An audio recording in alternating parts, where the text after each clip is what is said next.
शिरसा देवं गौरीपुत्रं विनायकं भक्तावासं स्मरेन् नित्यम् आयुः कामार्थसिद्धये। प्रथमं वक्रतुण्डं च एकदन्तं द्वितीयकं तृतीयं कृष्णपिङ्गाक्षं गजवक्त्रं चतुर्थकम्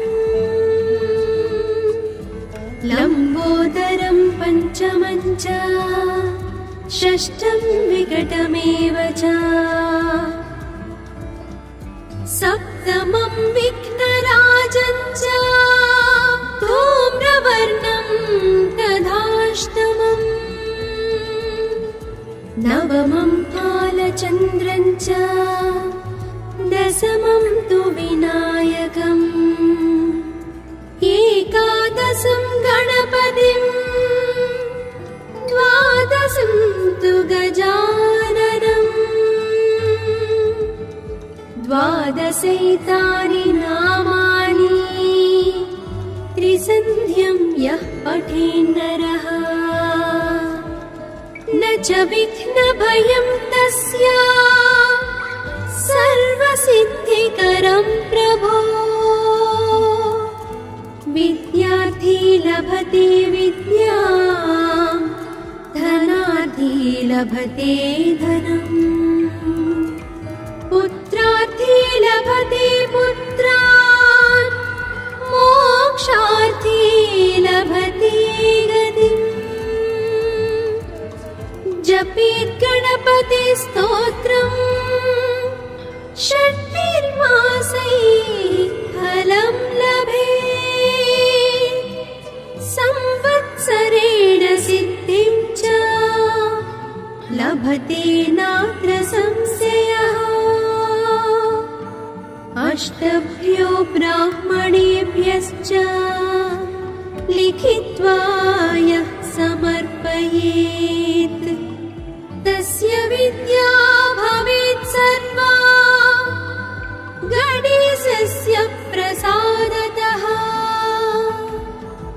तस्य विद्या भवेत् सर्वा गणेशस्य प्रसादतः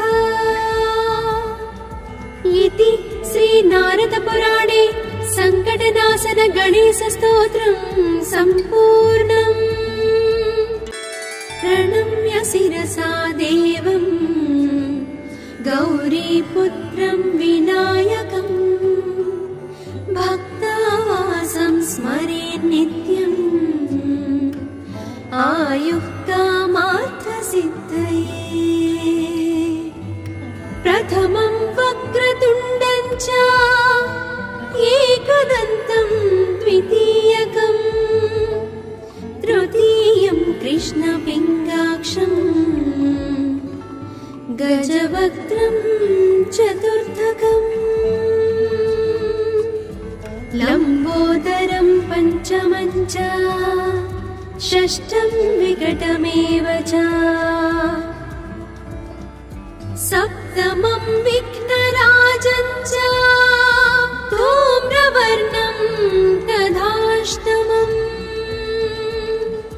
नवमं फालचन्द्रं च दशमं तु विनायकम् एकादशं गणपतिं द्वादशं तु गजाननम्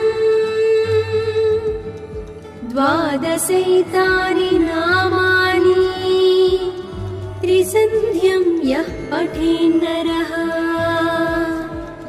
न च विघ्नभयं तस्य सर्वसिद्धिकरं प्रभो। विद्यार्थी लभते विद्यां धनार्थी लभते धनम् पुत्रार्थी लभते पुत्रान् मोक्षार्थी लभते गतिम्। जपेत् गणपति स्तोत्रम्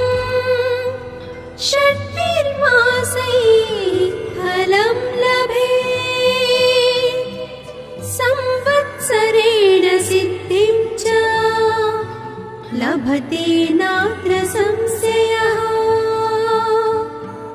अष्टभ्यो ब्राह्मणेभ्यश्च लिखित्वा यः समर्पयेत् तस्य विद्या भवेत् सर्वा गणेशस्य प्रसादतः। तस्य विद्या भवेत् सर्वा गणेशस्य प्रसादतः। इति श्रीनारदपुराणे सङ्कटनाशन गणेशस्तोत्रम् सम्पूर्णम्। प्रणम्य शिरसा देवम् गौरीपुत्रं विनायकम् भक्तावासं स्मरेन् नित्यम् आयुः कामार्थसिद्धये। प्रथमं वक्रतुण्डं च एकदन्तं द्वितीयकम् तृतीयं कृष्णपिङ्गाक्षम् गजवक्त्रं चतुर्थकम् लम्बोदरं पञ्चमं च षष्ठं विकटमेव च सप्तमं विघ्नराजं च धूम्रवर्णं तथाष्टमम् नवमं फालचन्द्रं च दशमं तु विनायकम् एकादशं गणपतिं द्वादशं तु गजाननम् द्वादशैतानि नामानि त्रिसन्ध्यं यः पठेन्नरः न च विघ्नभयं तस्य सर्वसिद्धिकरं प्रभो।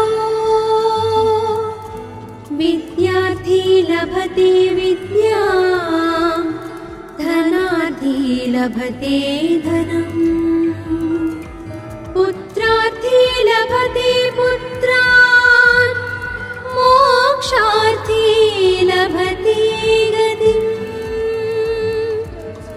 जपेत् गणपति स्तोत्रम् षड्भिर्मासैः फलं लभेत् संवत्सरेण सिद्धिं च लभते नात्र संशयः। अष्टभ्यो ब्राह्मणेभ्यश्च लिखित्वा यः समर्पयेत् तस्य विद्या भवेत् सर्वा गणेशस्य प्रसादतः। तस्य विद्या भवेत् सर्वा गणेशस्य प्रसादतः। इति श्रीनारदपुराणे सङ्कटनाशन गणेशस्तोत्रम् सम्पूर्णम्। प्रणम्य शिरसा देवम् गौरीपुत्रं विनायकम् भक्तावासं स्मरेन् नित्यम् आयुः कामार्थसिद्धये। प्रथमं वक्रतुण्डं च एकदन्तं द्वितीयकम् तृतीयं कृष्णपिङ्गाक्षम् गजवक्त्रं चतुर्थकम् लम्बोदरं पञ्चमं च षष्ठं विकटमेव च सप्तमं विघ्नराजं च धूम्रवर्णं तथाष्टमम् नवमं फालचन्द्रं च दशमं तु विनायकम् एकादशं गणपतिं द्वादशं तु गजाननम् द्वादशैतानि नामानि त्रिसन्ध्यं यः पठेन्नरः न च विघ्नभयं तस्य सर्वसिद्धिकरं प्रभो विद्यार्थी लभते विद्यां धनार्थी लभते धनम् पुत्रार्थी लभते पुत्रान् मोक्षार्थी लभते गतिम् जपेत् गणपति स्तोत्रम् षट्भिर्मासैः फलं लभेत् संवत्सरेण सिद्धिं च लभते नात्र संशयः अष्टभ्यो ब्राह्मणेभ्यश्च लिखित्वा यः समर्पयेत् तस्य विद्या भवेत् सर्वा गणेशस्य प्रसादतः तस्य विद्या भवेत् सर्वा गणेशस्य प्रसादतः इति श्रीनारदपुराणे सङ्कटनाशन गणेशस्तोत्रं सम्पूर्णम् प्रणम्य शिरसा देवं गौरीपुत्रं विनायकं भक्तावासं स्मरेन् नित्यम् आयुः कामार्थसिद्धये प्रथमं वक्रतुण्डं च एकदन्तं द्वितीयकम् तृतीयं कृष्णपिङ्गाक्षं गजवक्त्रं चतुर्थकम् लम्बोदरं पञ्चमं च षष्ठं विकटमेव च सप्तमं विघ्नराजं च धूम्रवर्णं तथाष्टमम् नवमं फालचन्द्रं च दशमं तु विनायकम् एकादशं गणपतिं द्वादशं तु गजाननम् द्वादशैतानि नामानि त्रिसन्ध्यं यः पठेन्नरः न च विघ्नभयं तस्य सर्वसिद्धिकरं प्रभो विद्यार्थी लभते विद्यां धनार्थी लभते धनम् पुत्रार्थी लभते पुत्रान् मोक्षार्थी लभते गतिम् जपेत् गणपति स्तोत्रम् षट्भिर्मासैः फलं लभेत् संवत्सरेण सिद्धिं च लभते नात्र संशयः अष्टभ्यो ब्राह्मणेभ्यश्च लिखित्वा यः समर्पयेत् तस्य विद्या भवेत् सर्वा गणेशस्य प्रसादतः तस्य विद्या भवेत् सर्वा गणेशस्य प्रसादतः इति श्रीनारदपुराणे सङ्कटनाशन गणेशस्तोत्रं सम्पूर्णम् प्रणम्य शिरसा देवं गौरीपुत्रं विनायकं भक्तावासं स्मरेन् नित्यम् आयुः कामार्थसिद्धये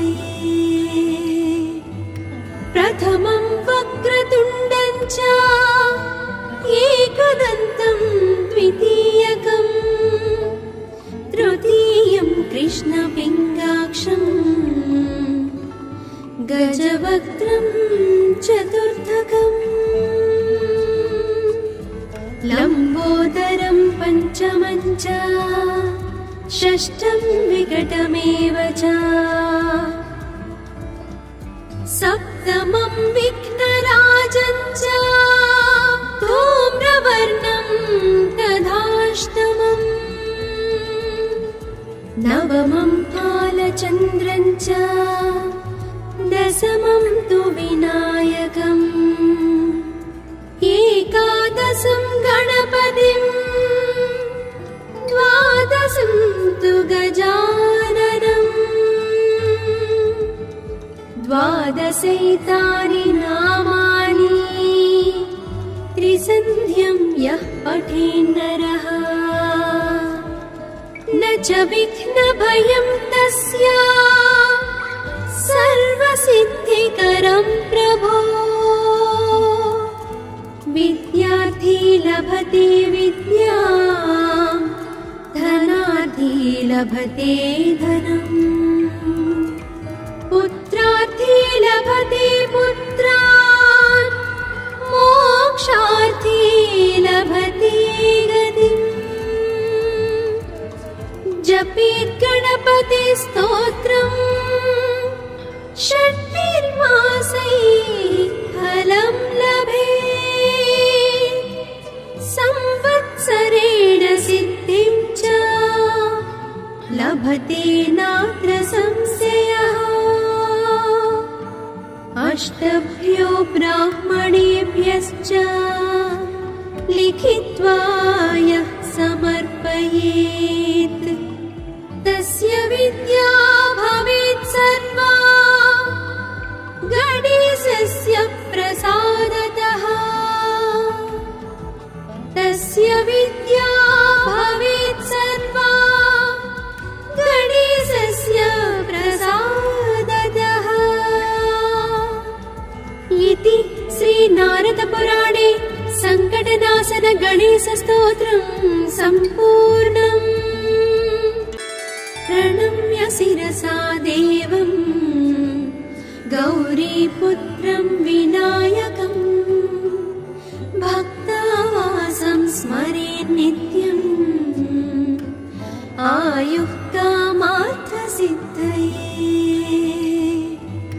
प्रथमं वक्रतुण्डं च एकदन्तं द्वितीयकम् तृतीयं कृष्णपिङ्गाक्षम्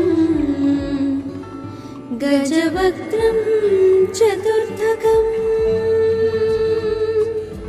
लम्बोदरं पञ्चमं च षष्ठं विकटमेव च सप्तमं विघ्नराजं च धूम्रवर्णं तथाष्टमम् नवमं फालचन्द्रं च दशमं तु विनायकम् एकादशं गणपतिं द्वादशं तु गजाननम् द्वादशैतानि नामानि त्रिसन्ध्यं यः पठेन्नरः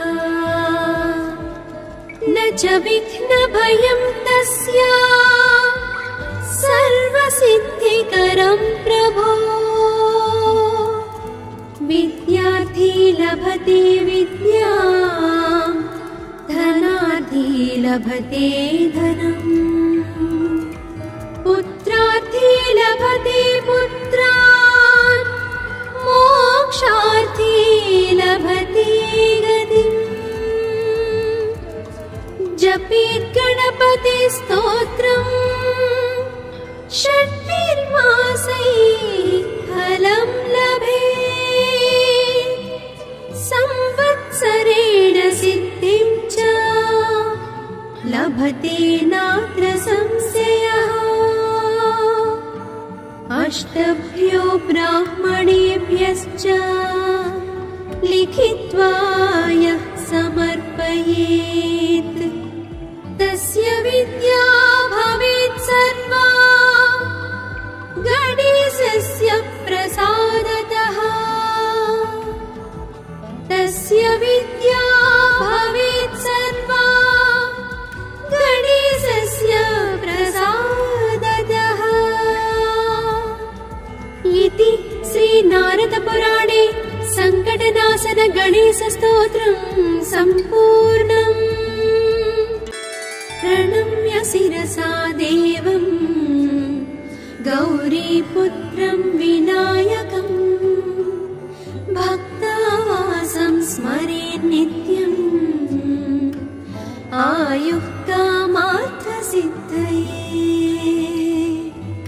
प्रथमं वक्रतुण्डं च एकदन्तं द्वितीयकम् तृतीयं कृष्णपिङ्गाक्षम् गजवक्त्रं चतुर्थकम्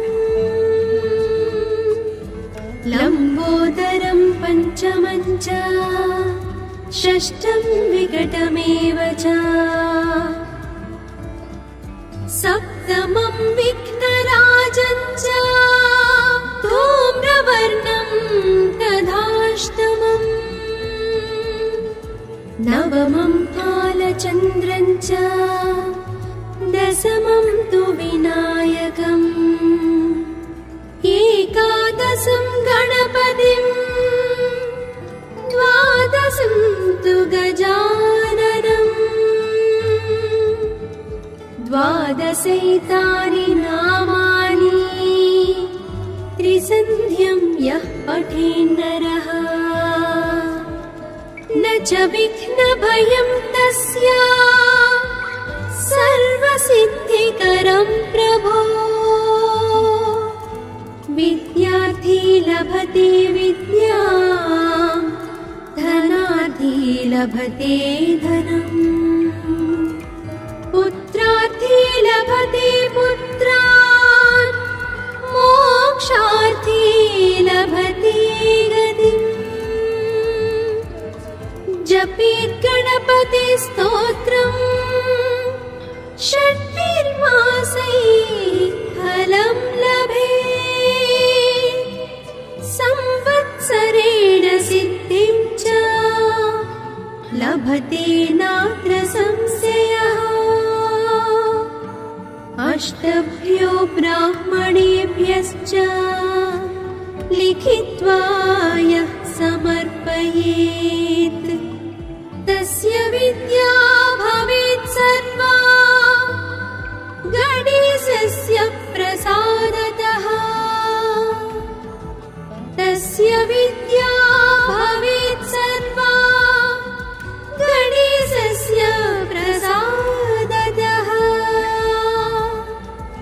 इति श्रीनारदपुराणे सङ्कटनाशन गणेशस्तोत्रम् सम्पूर्णम्। प्रणम्य शिरसा देवम् गौरीपुत्रं विनायकम् भक्तावासं स्मरेन् नित्यम् आयुः कामार्थसिद्धये। प्रथमं वक्रतुण्डं च एकदन्तं द्वितीयकम् तृतीयं कृष्णपिङ्गाक्षम् गजवक्त्रं चतुर्थकम् लम्बोदरं पञ्चमं च षष्ठं विकटमेव च सप्तमं विघ्नराजं च धूम्रवर्णं तथाष्टमम् नवमं फालचन्द्रं च दशमं तु विनायकम् एकादशं गणपतिं द्वादशं तु गजाननम् द्वादशैतानि नामानि त्रिसन्ध्यं यः पठेन्नरः न च विघ्नभयं तस्य सर्वसिद्धिकरं प्रभो। विद्यार्थी लभते विद्यां, धनार्थी लभते धनम्, पुत्रार्थी लभते पुत्रान्, मोक्षार्थी लभते गतिम्। जपेत् गणपति स्तोत्रम् षट्भिर्मासैः फलं लभेत्, संवत्सरेण सिद्धिं च लभते नात्र संशयः। अष्टभ्यो ब्राह्मणेभ्यश्च लिखित्वा यः समर्पयेत्, तस्य विद्या भवेत् सर्वा गणेशस्य प्रसादतः। तस्य विद्या भवेत् सर्वा गणेशस्य प्रसादतः। इति श्रीनारदपुराणे सङ्कटनाशन गणेशस्तोत्रं सम्पूर्णम्। प्रणम्य शिरसा देवं गौरीपुत्रं विनायकं, भक्तावासं स्मरेन् नित्यम् आयुः कामार्थसिद्धये। प्रथमं वक्रतुण्डं च एकदन्तं द्वितीयकं, तृतीयं कृष्णपिङ्गाक्षं, गजवक्त्रं चतुर्थकम्, लम्बोदरं पञ्चमं च, षष्ठं विकटमेव च, सप्तमं विघ्नराजं च, धूम्रवर्णं तथाष्टमम्, नवमं फालचन्द्रं च, दशमं तु विनायकम्, एकादशं गणपतिं, द्वादशं तु गजाननम्, द्वादशैतानि नामानि त्रिसन्ध्यं यः पठेन्नरः, न च विघ्नभयं तस्य सर्वसिद्धिकरं प्रभो। विद्यार्थी लभते विद्यां, धनार्थी लभते धनम्, पुत्रार्थी लभते पुत्रान्, मोक्षार्थी लभते गतिम्। जपेत् गणपति स्तोत्रम् षट्भिर्मासैः फलं लभेत्, संवत्सरेण सिद्धिं च लभते नात्र संशयः। अष्टभ्यो ब्राह्मणेभ्यश्च लिखित्वा यः समर्पयेत्, तस्य विद्या भवेत् सर्वा गणेशस्य प्रसादतः। तस्य विद्या भवेत् सर्वा गणेशस्य प्रसादतः। इति श्रीनारदपुराणे सङ्कटनाशन गणेशस्तोत्रं सम्पूर्णम्। प्रणम्य शिरसा देवं गौरीपुत्रं विनायकं, भक्तावासं स्मरेन् नित्यम् आयुः कामार्थसिद्धये। प्रथमं वक्रतुण्डं च एकदन्तं द्वितीयकं, तृतीयं कृष्णपिङ्गाक्षम् गजवक्त्रं चतुर्थकम् लम्बोदरं पञ्चमं च षष्ठं विकटमेव च सप्तमं विघ्नराजं च धूम्रवर्णं तथाष्टमम् नवमं फालचन्द्रं च दशमं तु विनायकम् एकादशं गणपतिं द्वादशं तु गजाननम् द्वादशैतानि नामानि त्रिसन्ध्यं यः पठेन्नरः न च विघ्नभयं तस्य सर्वसिद्धिकरं प्रभो विद्यार्थी लभते विद्यां धनार्थी लभते धनम् पुत्रार्थी लभते पुत्रान् मोक्षार्थी लभते गतिम् जपेत् गणपति स्तोत्रम् षट्भिर्मासैः फलं लभेत् संवत्सरेण सिद्धिं च लभते नात्र संशयः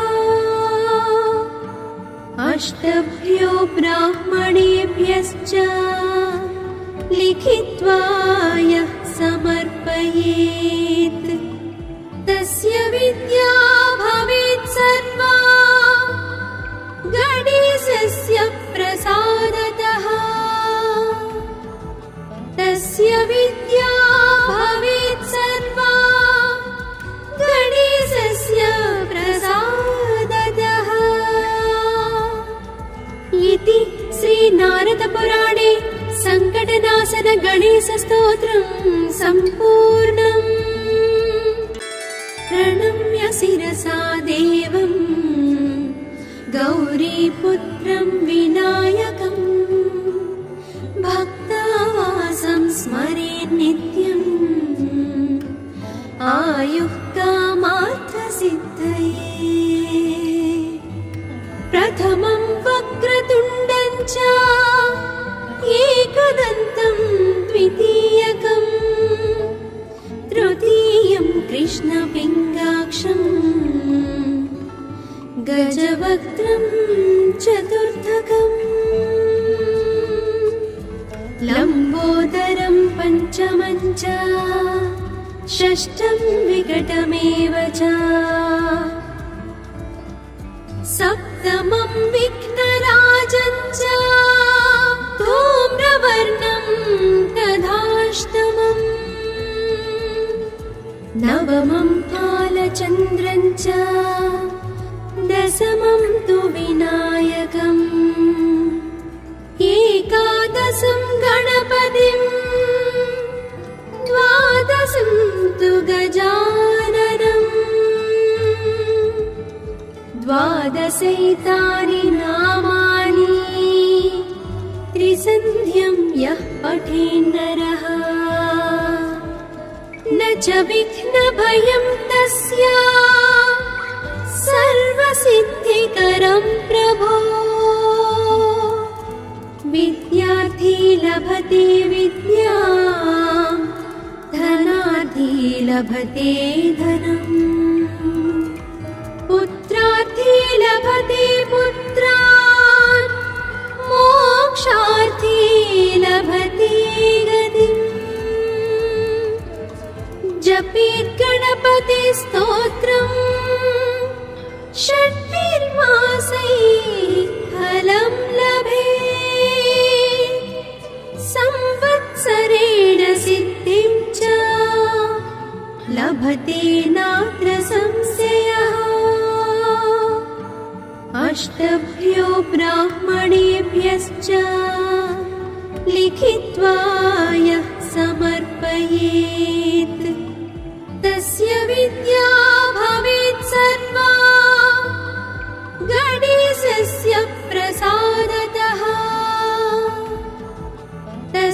विद्या भवेत् सर्वा गणेशस्य प्रसादतः। इति श्रीनारदपुराणे सङ्कटनाशन गणेशस्तोत्रम् सम्पूर्णम्। प्रणम्य शिरसा देवम् गौरीपुत्रं विनायकम् भक्तावासं स्मरेन् नित्यम् आयुः कामार्थसिद्धये। प्रथमं वक्रतुण्डं च एकदन्तं द्वितीयकम् तृतीयं कृष्णपिङ्गाक्षम् गजवक्त्रं चतुर्थकम् लम्बोदरं पञ्चमं च षष्ठं विकटमेव च सप्तमं विघ्नराजं च धूम्रवर्णं तथाष्टमम्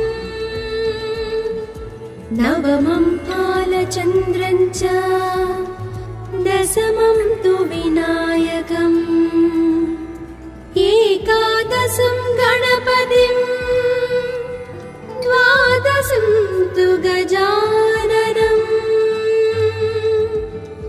द्वादशैतानि नामानि त्रिसन्ध्यं यः पठेन्नरः न च विघ्नभयं तस्य सर्वसिद्धिकरं प्रभो।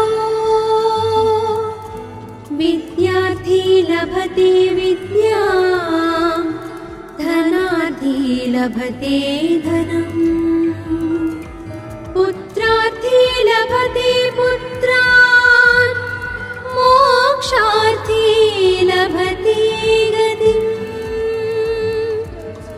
जपेत् गणपति स्तोत्रम् षड्भिर्मासैः फलं लभेत्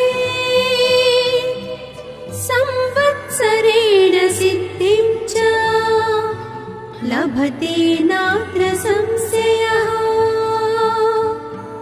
अष्टभ्यो ब्राह्मणेभ्यश्च लिखित्वा यः समर्पयेत् तस्य विद्या भवेत् सर्वा गणेशस्य प्रसादतः।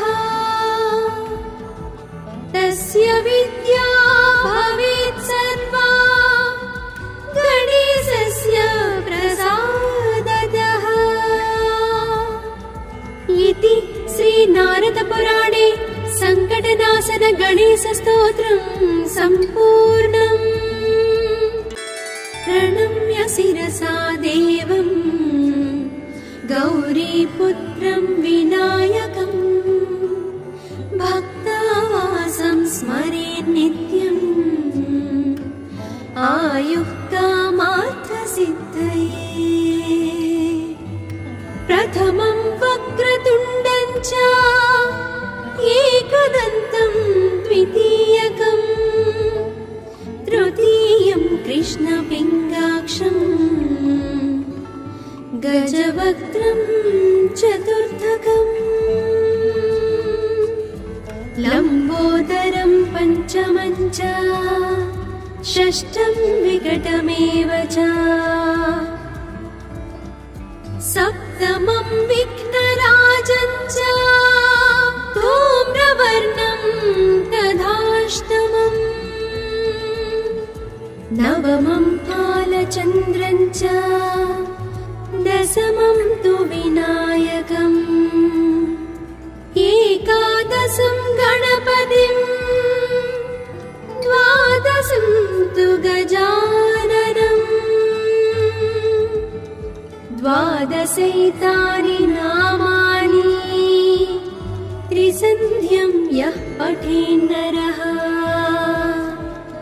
न च विघ्नभयं तस्य सर्वसिद्धिकरं प्रभो। विद्यार्थी लभते विद्यां लभते धनम् पुत्रार्थी लभते पुत्रान् मोक्षार्थी लभते गतिम् जपेत् गणपति स्तोत्रम् षट्भिर्मासैः फलं लभेत् संवत्सरेण सिद्धिं च लभते नात्र संशयः अष्टभ्यो ब्राह्मणेभ्यश्च लिखित्वा यः समर्पयेत् तस्य विद्या भवेत् सर्वा गणेशस्य प्रसादतः तस्य विद्या भवेत् सर्वा गणेशस्य प्रसादतः इति श्रीनारदपुराणे सङ्कटनाशन गणेशस्तोत्रं सम्पूर्णम्।